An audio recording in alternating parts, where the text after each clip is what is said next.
मुझे याद सब है जरा जरा।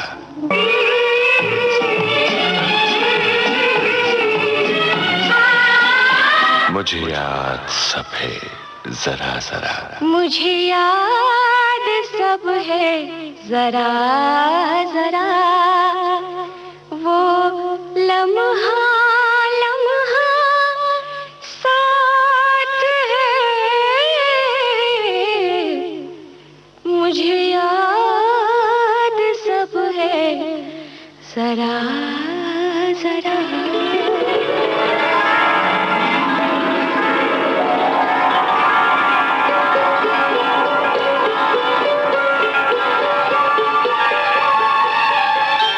आज इस कार्यक्रम में सुनिए सिनेमेटोग्राफर एन शुक्ला की सुपुत्री रीटा शुक्ला से रेणु चतुर्वेदी की बातचीत का दूसरा और अंतिम भाग।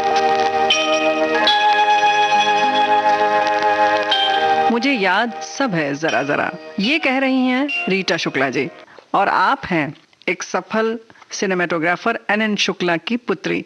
अपने पिता के बारे में और बॉलीवुड में किस तरह से उन्होंने काम किया और क्या वो हस्ती थे और क्या उनकी काबिलियत थी, ये सब बता रही हैं, यानी कि अपनी यादें और बातें साझा करेंगी रीटा शुक्ला जी। इनसे बातचीत हम जारी रखते हैं। रीटा जी, और क्या यादें हैं आपकी? और यादें हैं कि आमने सामने की, और उसमें काफ़ी सारी पिक्चरों में शर्मिला जी पापा जी के साथ काम कर चुकी हैं। और उनकी जब शादी हुई थी महालक्ष्मी रेस कोर्स में शादी थी। अच्छा, ये तो शर्मिला टैगोर की? शर्मिला टैगोर जी की। तो हम लोगों को इनवाइट किया था, हम लोग गए थे, मैं और मेरी सिस्टर गए थे। तब इतने छोटे थे, वो टाइम पे प्लीटेड स्कर्ट बहुत फैशन में था जी। तभी इतने सिंपल हम लोग, कोई एकदम वैसे भी अभी भी सिंपल ही है, लेकिन पहले भी ऐसे सिंपल से अपनी शादी में गए, प्लीटेड स्कर्ट, फ्रिल वाला टॉप वॉप पहन के, तभी वैसे चलता था, वही पहन के हम लोग गए थे।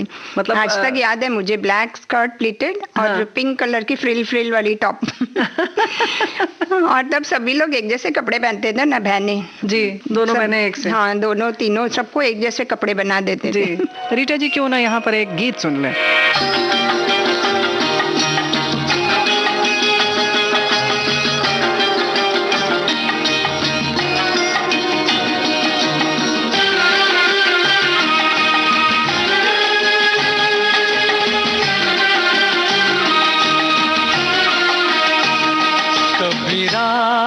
दिन हम दूर थे, दिन रात का अब साथ है। कभी रात दिन हम दूर थे, दिन रात का अब साथ है। वो भी इत्तेफाक की बात थी, ये भी इत्तेफाक की बात है। वो भी इत्तेफाक की बात थी, ये भी इत्तेफाक की बात है। कभी रात दिन हम दूर थे।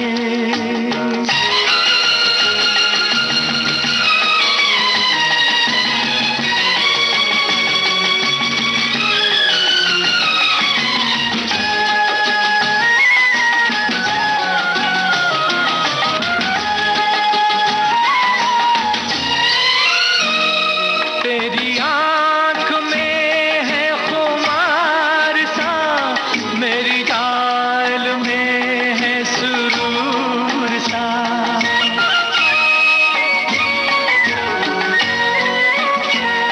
तेरी आँख में है खुमार सा, मेरी चाल में है सुरूर सा। ये बहार कुछ है पिए हुए, ये समा नशे में है चूर सा। ये समा नशे में है चूर सा। कभी इन फिजाओं में प्यास थी, अब मौसमे बरसात है। वो भी इत्तेफाक की बात थी, ये भी इत्तेफाक की बात है।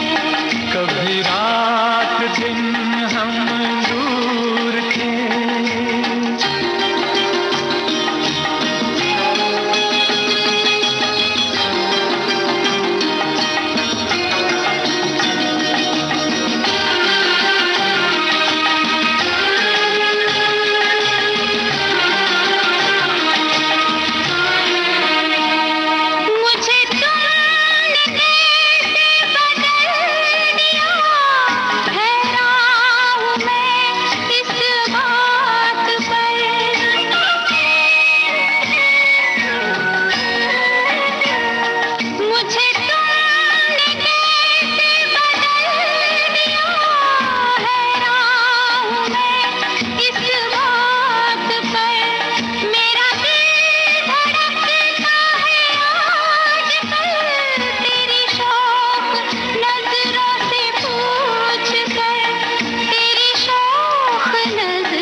हमें क्या मिला।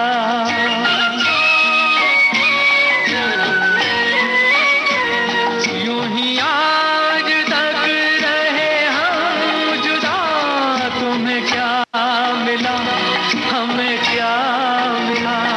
कभी तुम खफा, कभी हम खफा, कभी ये गिला, कभी वो गिला, कभी ये गिला, कभी वो गिला।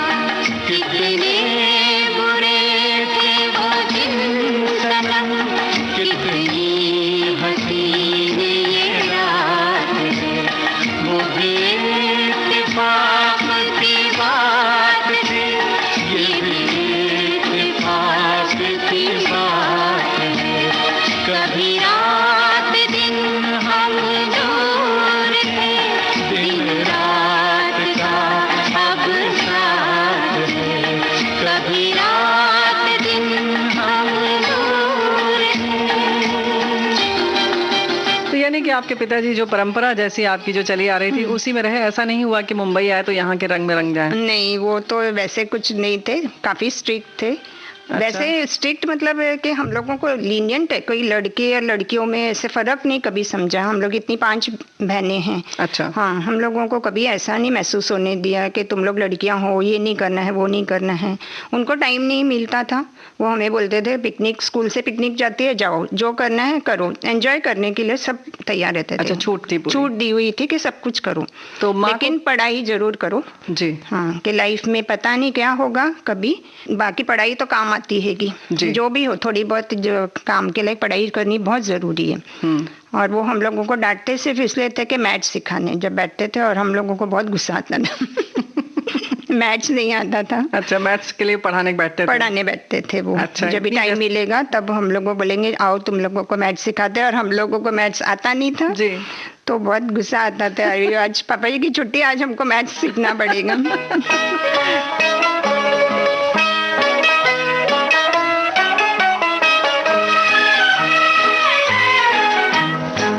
रंग दिल की धड़कन भी लाती तो होगी, याद मेरी उनको भी आती तो होगी। रंग दिल की धड़कन भी लाती तो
5 बहनों में से कोई भी इस लाइन में नहीं आना पसंद किया? आने नहीं दिया पापा जी ने। अच्छा? हम लोगों को बोलते थे ये लाइन ऐसी नहीं है, लड़कियों के लिए ठीक नहीं है। अच्छा। कभी नहीं आने दिया उन्होंने हम लोगों को। हम बहुत लोग बोलते भी थे कि अरे पापा तो फिल्म इंडस्ट्री में है तो तुम लोग क्यों नहीं आते हैंगे? बोलते नहीं लड़कियों को नहीं। तो फिर इस वजह से आप 5 बहनों में से कोई भी नहीं आया? कोई भी नहीं आया। चलिए कोई बात नहीं, लेकिन बदनाम फरिश्ते फिल्म की कुछ शूटिंग की बात आप बताना चाह रही हैं? बदनाम फरिश्ते में ऐसा था कि उसमें शर्मिला टैगोर और राजेश खन्ना थे और बाकी बहुत सारे हीरो थे जी। और एक एक्ट्रेस थी सोना, उनका मेन लीड रोल था सोना का, और वो बिल्कुल मधुबाला दिखते थे। तो देखने में मधुबाला जैसे? दिखने में से मधुबाला का फेस कट, उनका स्माइल, वो सब वैसे ही थे। अच्छा। बहुत अच्छे थे। वो हमारे पास में ही रहते थे। तो सुबह शूटिंग के लिए लेके जाना, शुक्ला जी मैं आ रही हूँ, तो फिर आ जाते थे, फिर साथ में वो लोग शूटिंग पे जाते थे। तो उनका जैसे टॉमबॉय टाइप का ये रहता था जी, हरकतें। उनकी सिस्टर थी, वो भी बैकग्राउंड डांसर थी फिल्म इंडस्ट्री में, वो पहले से ही थी। उसके बाद ही सोना को मतलब चांस मिला। आपके पिताजी ने किनको चांस दिया या प्रोत्साहित करते थे सबको या नहीं? हाँ, प्रोत्साहित करते थे। जो नए लोग आए हैं काफी, अभी जैसे कि सुखदेव अहलूवालिया थे, उनके साथ उनको भी लिया फिल्म इंडस्ट्री में। फिर धीरे धीरे सुभाष सहगल जी को भी मतलब वो किया, प्रोत्साहित करते रहते थे कि आप लोग आओ, अच्छा काम करते हैं, सब बढ़ेंगे आगे, जैसा भी है काम करना चाहिए, स्ट्रगल करो। स्ट्रगल करने, मेहनत करने से सब सफलता हो जाती है। ऐसे उन लोगों को बढ़ावा देते थे सबको। फिर शोमानंद आई, फिर शोमानंद को भी बोला कि पंजाबी पिक्चरों में, उस टाइम पे पंजाबी पिक्चर चल रही थी उनकी, तो पंजाबी पिक्चर में शोमानंद को लिया। फिर वैसे बहुत सारे लोगों को करते थे, प्रोत्साहित करते थे। हाँ। बहुत अच्छी बात है, प्रेरित करते थे।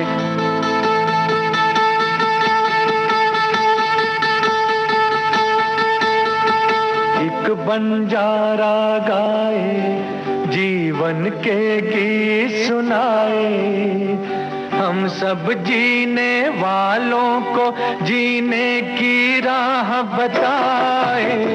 एक बंजारा गाए,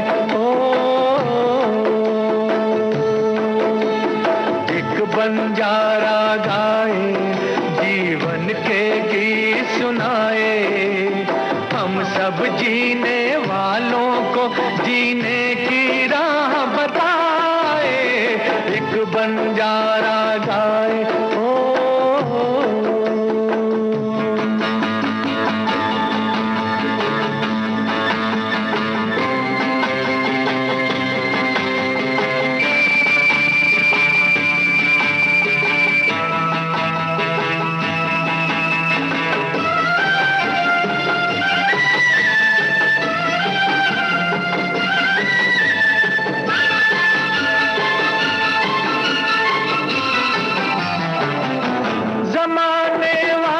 किताबें गम में खुशी का कोई फसाना ढूंढो।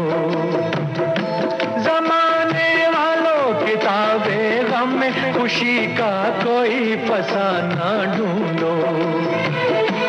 अगर जीना है जमाने में तो हंसी का कोई बहाना ढूंढो।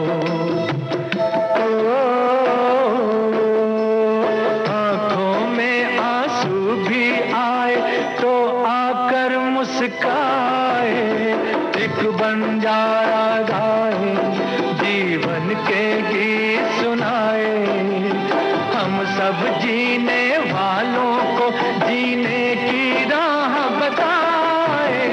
एक बंजारा गाए,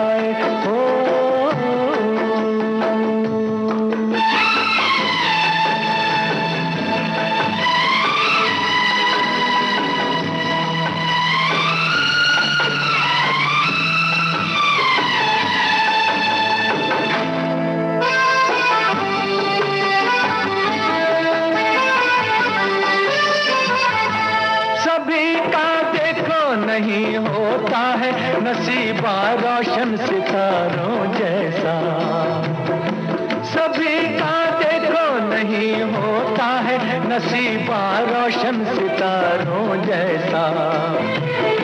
सयाना वो है जो पतझड़ में भी सजा ले गुलशन बहारों जैसा। कागज के फूलों को भी जो महका कर दिखलाए, एक बंजारा गाए, जीवन के गीत सुनाए, हम सब जीने वालों को जीने की राह बताए, एक बंजारा गाए।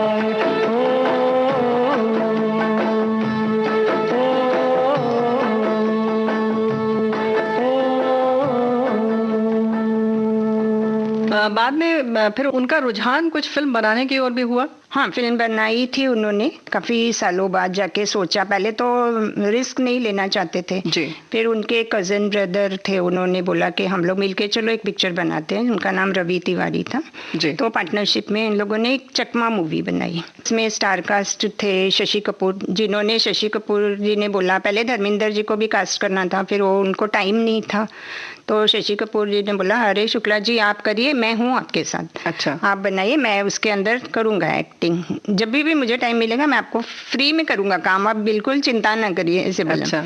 तो शशि कपूर थे उसके अंदर और सुलक्षणा पंडित थी और आशा पारिक भी थी उसमें जी। और विनोद मेहरा और बहुत सारे उसके अंदर स्टार्स थे। फिर तो उन्होंने मूवी बनाई। मूवी का फर्स्ट शॉट देना था जिस दिन, तो पापा जी का मन था कि हम धर्मेंद्र जी से फर्स्ट शॉट करवाएंगे, क्लैप बनाएंगे। तो वो उनको तब शूटिंग, वो बहुत बिजी रहते थे जी। तो उन्होंने कहा कि मैं तो नहीं आ सकता हूँ, मेरी माता जी को करना। हाँ बोला माता जी से करवाएंगे। अच्छा। तो धर्मेंद्र की मम्मी ने फर्स्ट शॉट दिया था अच्छा उसका।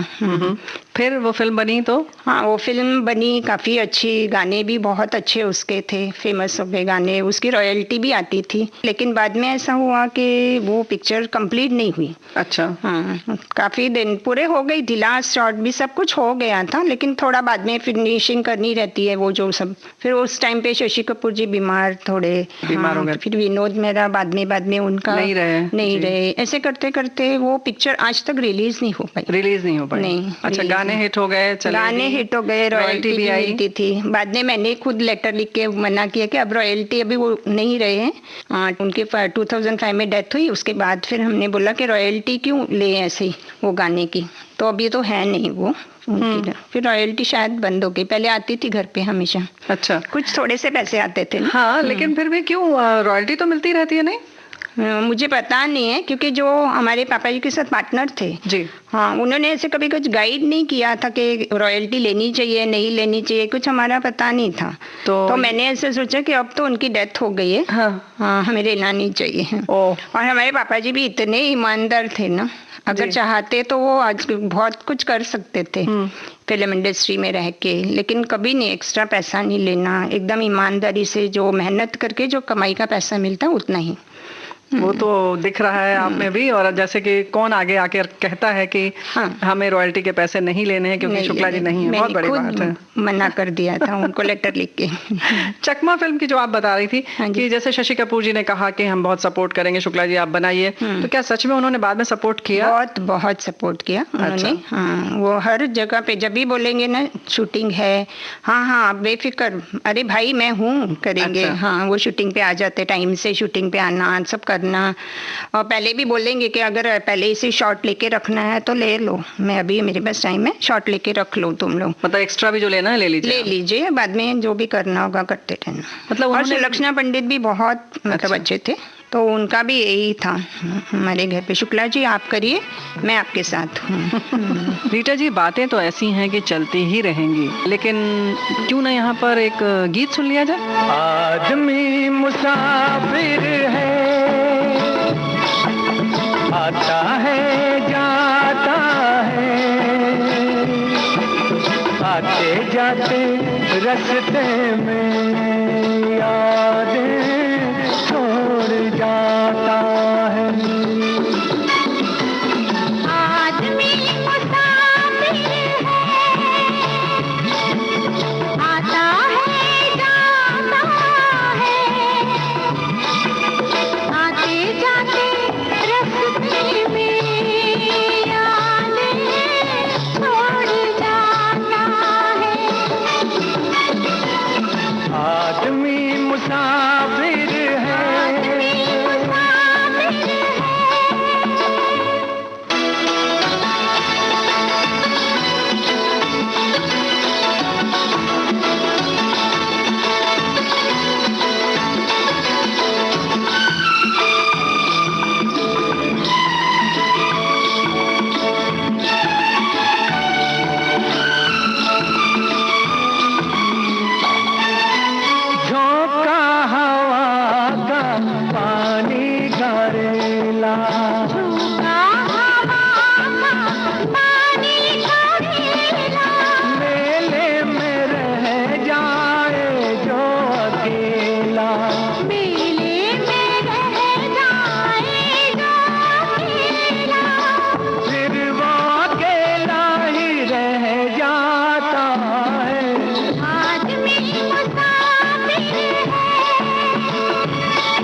जाते रास्ते में यादें छोड़ जाता है।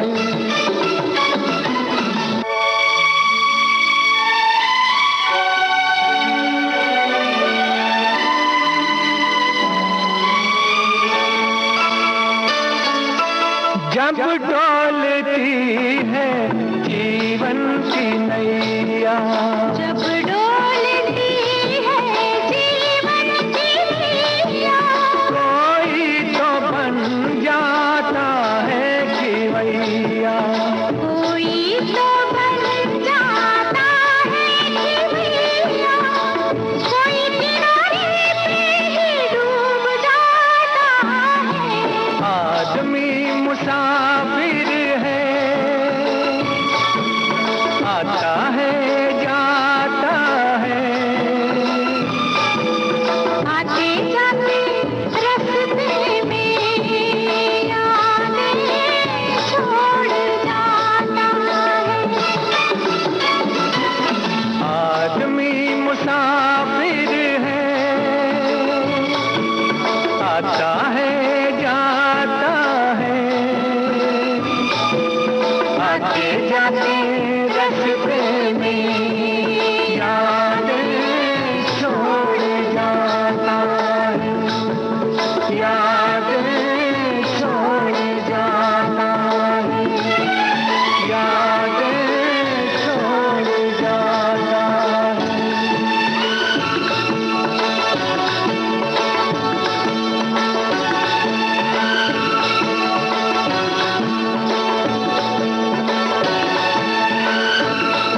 तो ये एक तरह से कहना चाहिए कि जैसे परिवार की तरह उन्होंने फिल्म बनाई। परिवार की तरह उन्होंने फिल्म, आशा पारिक ने भी बहुत साथ दिया। ये 3 जन थे जो पापा जी के एकदम फेवरेट क्लोज थे, और धर्मेंद्र तो थे ही थे स्टार्टिंग से, उनका तो आना जाना घर पे बहुत होता था। जी। तो ये बताइए मुझे कि आप क्या सोच रही हैं, आपकी ये फिल्म रिलीज हो या नहीं हो?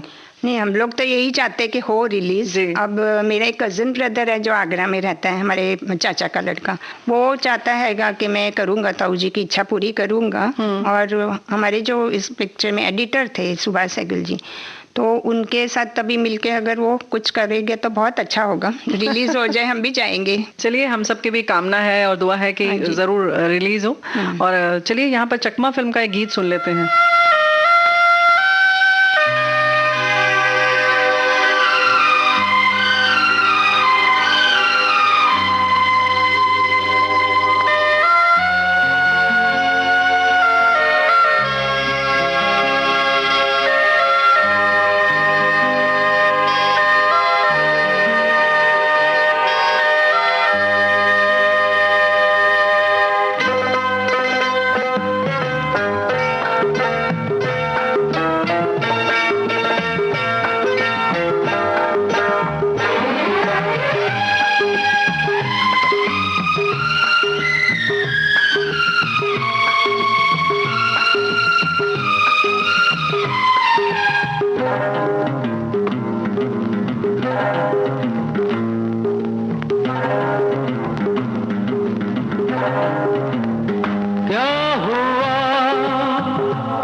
रूठ जाती है, शीशे की गुड़िया जैसी टूट जाती है, थोड़ी सी बात में तू रूठ जाती है, शीशे की गुड़िया जैसी टूट जाती है।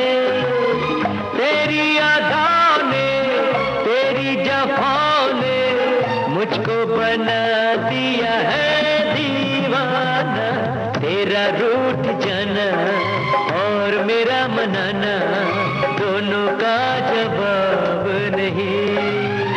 क्या हुआ क्या नहीं, क्या खबर क्या पता।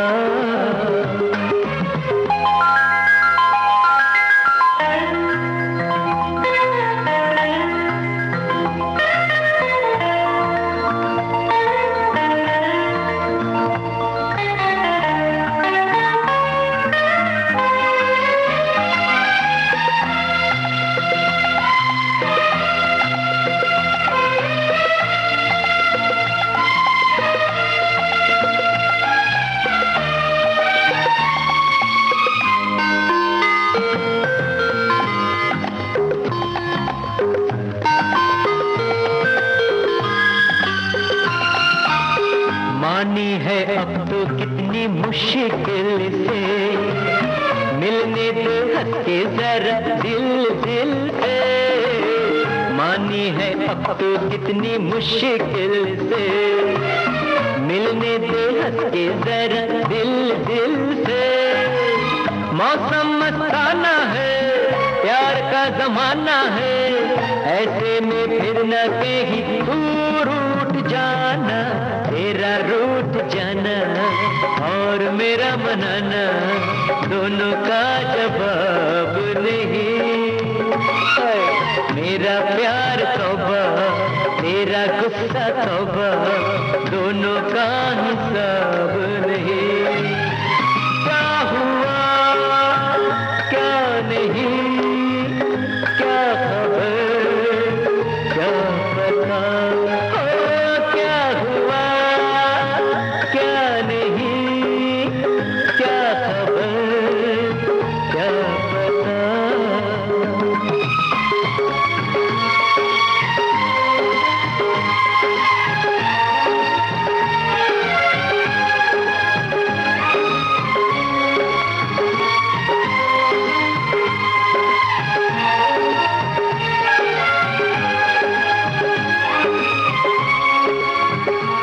तो भाई हम बात कर रहे हैं, जो फिल्म रिलीज नहीं हुई उसका हमने गीत सुना और बनाने वाले एन शुक्ला जी।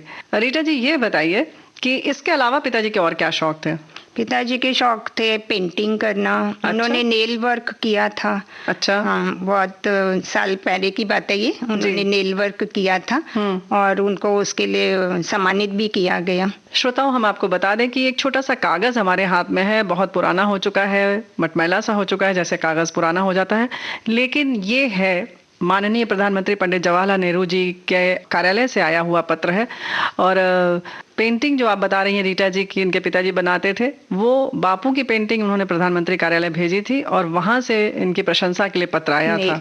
तो आप उसके बारे में बताइए ना कि ये कागज आपने इतना संभाल कर रखा हुआ है अभी तक। वो कागज तो बहुत संभाल के रखा, उनको इतना सम्मानित किया गया था। तो उनकी पेंटिंग नेल वर्क किया था उन्होंने। नेल वर्क मतलब नाखून से हाँ जी, वो पेंटिंग बनाई थी और वहाँ पे भेजी थी उनको। तो फिर उनको लेटर आया वहाँ से, वो जो लेटर आज तक मैंने संभाल के रखा हुआ है। और हम लोगों को भी शौक है पेंटिंग का। मेरी बड़ी सिस्टर पेंटिंग करती है जी, क्योंकि पापा जी को थोड़ा कुछ आर्ट है, इसीलिए उनकी आर्ट हम लोगों में भी थोड़ी थोड़ी आ गई है।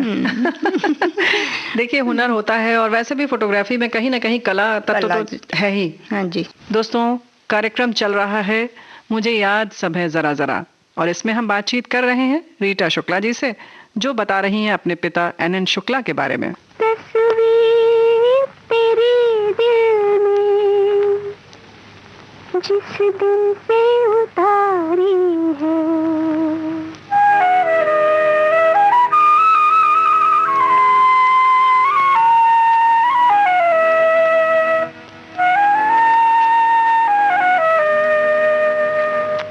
तस्वीर तेरी दिल में जिस जिस दिन से उतारी है, फिरूं तुझे संग लेके नए नए रंग लेके सपनों की महफिल में। तस्वीर तेरी दिल में जिस दिन से उतारी है,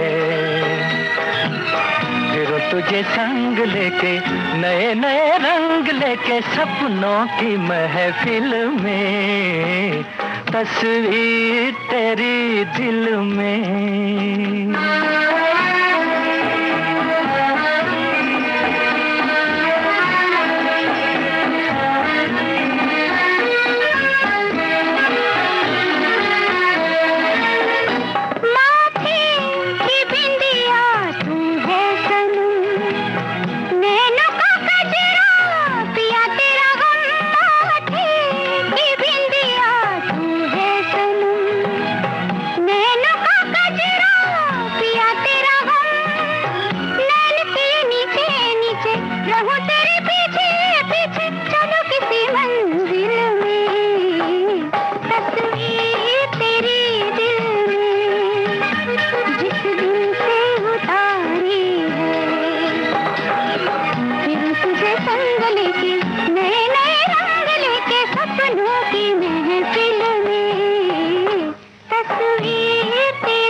नजर जब गई है मिल, जहाँ है कदम तेरे वही मेरा दिल। तुमसे नजर जब गई है मिल, जहाँ है कदम तेरे वही मेरा दिल। झुके जहाँ पलके तेरी, खुले जहाँ जुल्फे तेरी, रहूं उसी मंजिल में। तस्वीर तेरी दिल में जिस दिन से उतारी है, फिर तुझे संग लेके नए नए रंग लेके सपनों की महफिल में। तस्वीर तेरी दिल में।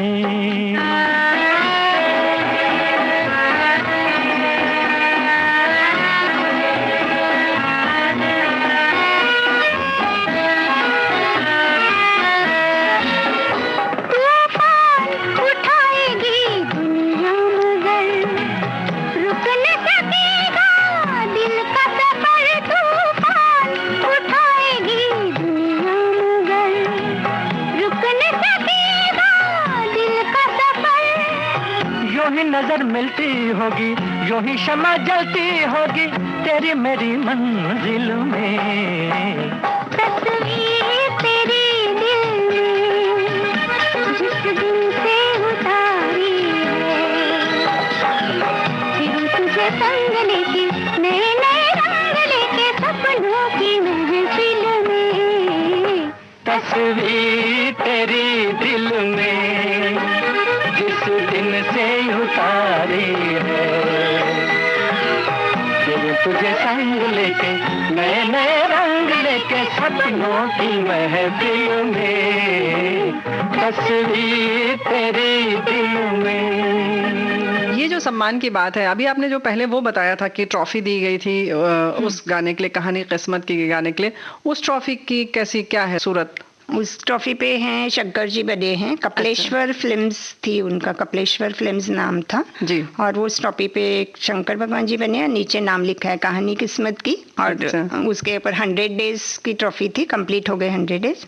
NN शुक्ला अच्छा। लिखा है। तो भाई 100 दिन पूरे होने के लिए, यानी कि वो फिल्म हिट रही। और ये गाना जो 3-4 ट्रॉफीज हैं घर पे, जो आमने सामने की भी 100 डे की ट्रॉफी मिली थी आमने सामने मूवी के लिए। अच्छा हाँ, वो लेकिन हम लोगों को पता नहीं थी, सम्मानित सम्मानित कब किया या ट्रॉफी आ गई घर पे वो पता था। अच्छा। और ये जो पिक्चर थी जय माता शेरा वाली जी, उसकी तो बहुत बढ़िया सी देवी माता की फोटो है जी, और उस पे नाम लिखा है 100 डेज NN शुक्ला जी। तो और उसकी ट्रॉफी बहुत अच्छी है, मतलब माता की बहुत बड़ी मूर्ति है। अच्छा। उसके अंदर 3 ट्रॉफीज तो हैं अभी मेरे पास घर पे। 3 ट्रॉफीज और ये पत्र और उसके संग ढेर सारी पिताजी की यादें और ढेर सारी उनकी प्रशंसा, उनके काम की, उनकी कुशलता की, उनके हुनर की।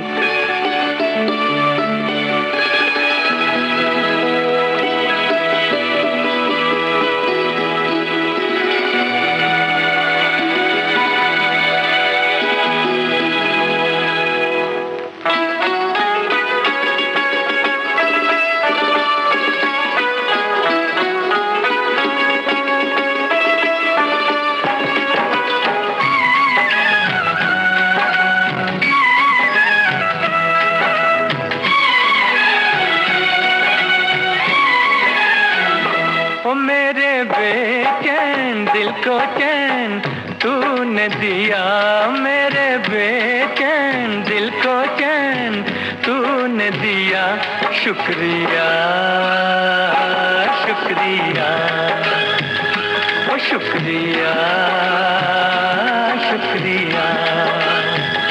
ओ तेरा एहसान है जो प्यार तूने किया, तेरा एहसान है जो प्यार तूने किया, शुक्रिया शुक्रिया ओ शुक्रिया शुक्रिया।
किया, शुक्रिया शुक्रिया ओ शुक्रिया शुक्रिया।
शुक्रिया शुक्रिया ओ शुक्रिया शुक्रिया।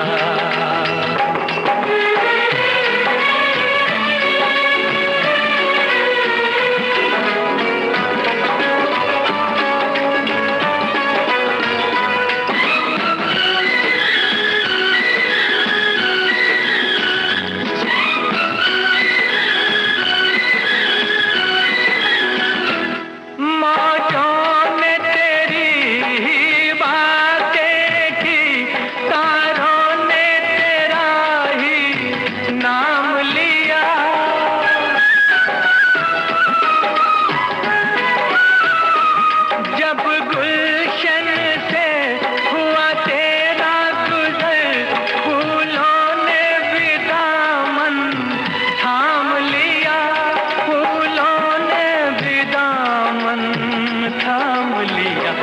तूने जाने जहां दिल मुझको दिया, तूने जाने जहां दिल मुझको दिया, शुक्रिया शुक्रिया शुक्रिया शुक्रिया।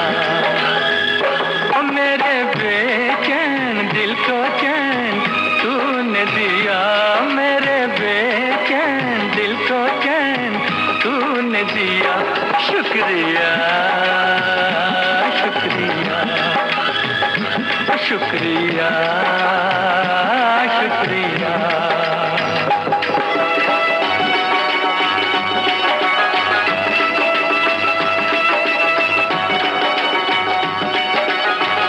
और वो किसकी तारीफ करते थे कि कौन से हीरो या हीरोइन उनकी पसंद के थे? हाँ, वो दिलीप कुमार साहब की तो बहुत तारीफ करते थे। अच्छा। और बाकी तो हमारे शशि कपूर जी, धर्मेंद्र जी और आशा पारेख के साथ भी बहुत अच्छा, मतलब जो पापा जी का वो था, काफ़ी सारी पिक्चरों में साथ काम किया उन लोगों ने, वो सब करते थे। बाद में फिर हमारे साथ थे पंजाबी पिक्चर्स के जो योगेश छाबड़ा हैं, शोमा आनंद, जो रोज़ आती थी शाम को, हम लोगों के साथ बैठती थी, अच्छी फ्रेंडशिप हो गई थी। प्रमोद चक्रवर्ती जी आते थे हमारे उधर बिल्डिंग में। दोस्तों कहीं मत जाइएगा, इस गीत के बाद बातचीत यूं ही जारी रहेगी, बहुत ही रोचक बातचीत।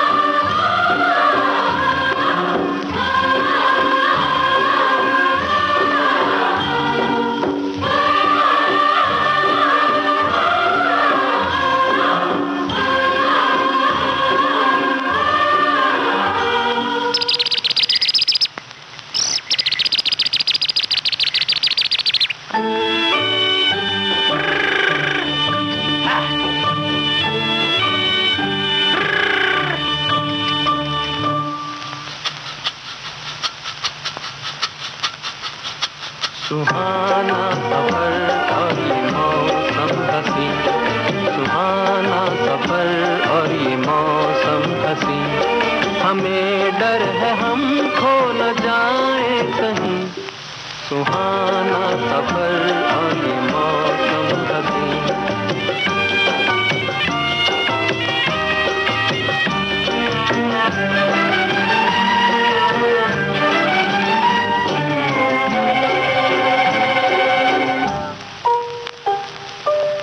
ये कौन हंसता है फूलों में छुप कर, बाहर बेचैन है किसकी धुन पर। ये कौन हंसता है फूलों में छुप कर, बाहर बेचैन है किसकी धुन पर। कहीं गुनगुन कहीं रुनझुन के जैसे नाचे जमीन, सुहाना सफर और ये मौसम हसी, सुहाना सफर और ये मौसम हसी, हमें डर है हम खो न जाए कहीं, सुहाना सफर और ये मौसम हसी।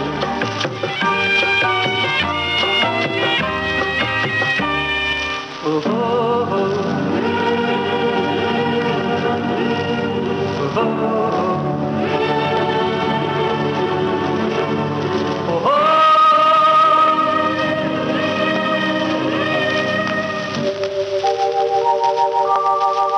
आसमां झुक रहा है ज़मीं पर, वो आसमां झुक रहा है ज़मीं पर, ये मिलन हमने देखा यहीं पर, वो आसमां झुक रहा है ज़मीं पर, ये मिलन हमने देखा यहीं पर।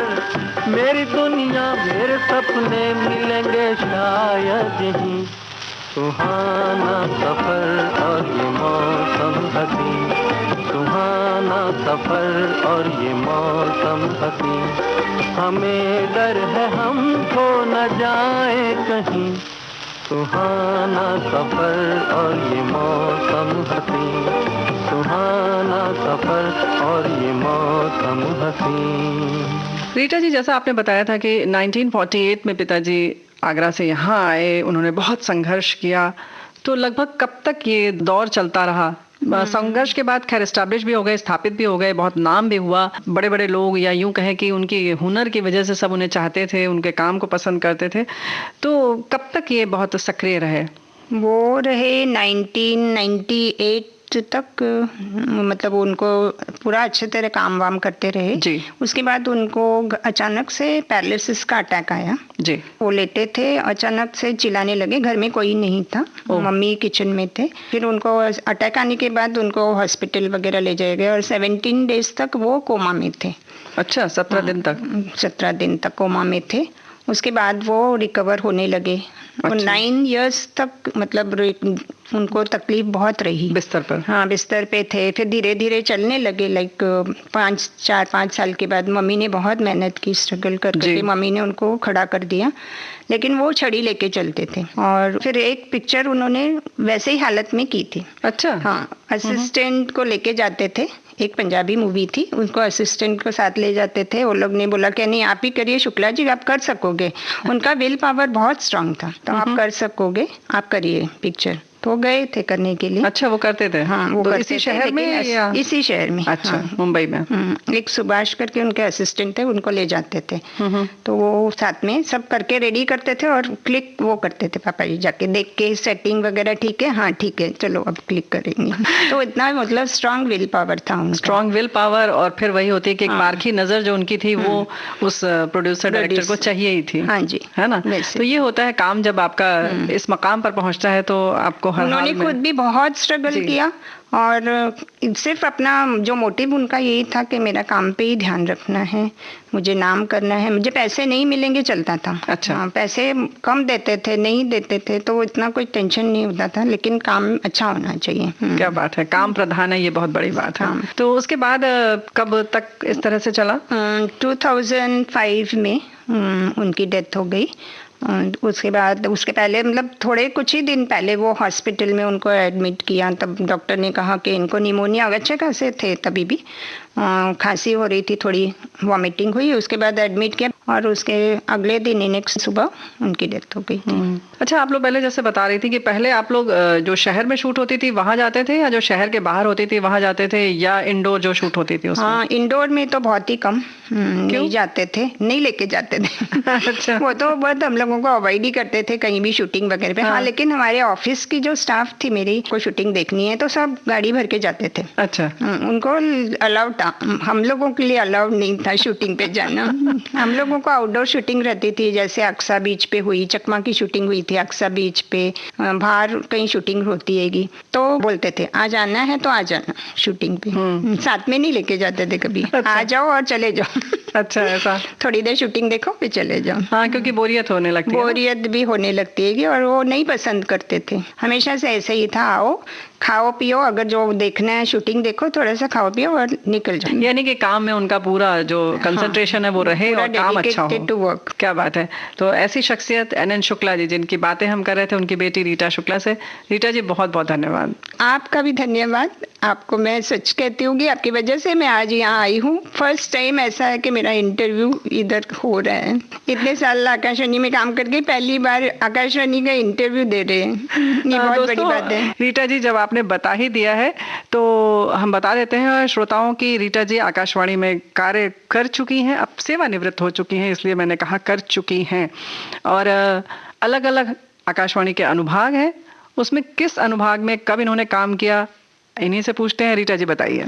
मैंने आकाशवाणी में स्टार्ट किया था डेली वेजेस पे करना जी, CCW में, सिविल कंस्ट्रक्शन विंग में जी। और इतने सालों तक मैं सिविल कंस्ट्रक्शन विंग में ही रही। काफ़ी साल मैं डेली वेजेस पे थी। उसके बाद जाकर मेरे को जॉब, मतलब एग्ज़ाम, डिपार्टमेंटल एग्ज़ाम देने के बाद मुझे जॉब लगी। लास्ट 3 इयर्स जो थे, 2015 में मुझे CSU में प्रमोशन मिला। केंद्रीय विक्रय एकांश में आप कहीं, यानी जहाँ कॉमर्शियल की बुकिंग होती है जी। सेंट्रल सेल्स यूनिट में मुझे वहाँ पे प्रमोशन आया। वहाँ जाके हमारी एक ADP मैडम मिली मुझे जो है रेणु चतुर्वेदी जी, जो आज वो मेरा इंटरव्यू ले रहे हैं। बहुत अच्छा सौभाग्य है रीटा जी। और दोस्तों, हम आपको बता दें कि कभी भी इन्होंने ये महसूस नहीं होने दिया, जैसा कि इन्होंने पूरे अपने साक्षात्कार में बताया कि पिताजी बहुत बड़े सिनेमेटोग्राफर थे, लेकिन माँ में खुद पिताजी में, खुद इन लोगों में, किसी में भी वो स्टारडम वाला वो नक्शेबाजी या यूं कहे कि एक एटीट्यूड नहीं था। वो सादगी, सहजता इनके में रही और इन्होंने 3 वर्ष में कभी ये महसूस नहीं होने दिया कि इनका कहीं से भी फिल्म इंडस्ट्री से जुड़ाव भी है दूर दूर तक। ये बहुत बाद में दोस्तों आपने सुना सुभाष सहगल जी एडिटर, जिनको हमने बुलाया था रीटा जी की वजह से ही, और उन्होंने जब बताया कि एन एन शुक्ला जी बहुत बड़े सिनेमेटोग्राफर थे, क्या उन्होंने, रीटा जी ने बताया नहीं? हमने कहा नहीं। तब हम ये मोह नहीं रोक पाए, अपना लालच किए हमने और सोचा कि नहीं अब इनको बुला ही लेना चाहिए, और इतनी अच्छी अच्छी बातें रीटा जी आपने बता दी। Thank you madam, thank you so much. Rita Shukla ji का हम धन्यवाद अदा करते हैं बहुत दिल से, क्योंकि जिनके पिता एक सफल सिनेमेटोग्राफर, जिनके बारे में बहुत ज़्यादा बातचीत और जानकारी लोगों तक नहीं पहुंच सकी, आज ऐसी ऐसी बातें रीटा जी ने हमसे साझा की अपने पिता के बारे में। यानी कि अपने पिता के बारे में इन्होंने कहा, मुझे याद सब है ज़रा ज़रा, और बहुत सारी यादें, बातें विविध भारती के मार्फत दोस्तों आप तक पहुंची, तो इन्हें हम धन्यवाद देते हैं। और इसी के साथ ही ये कड़ी यहीं समाप्त करते हैं। नमस्कार।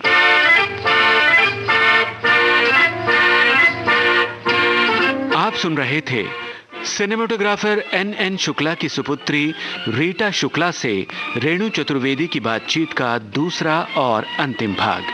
प्रस्तुति सहयोग आकांक्षा सिंह। विविध भारती की ओर से इस कार्यक्रम को प्रस्तुत किया रेणु चतुर्वेदी ने।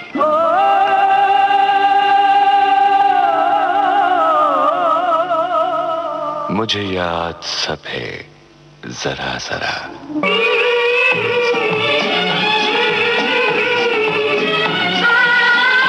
मुझे याद सब है जरा जरा। मुझे याद सब है जरा जरा।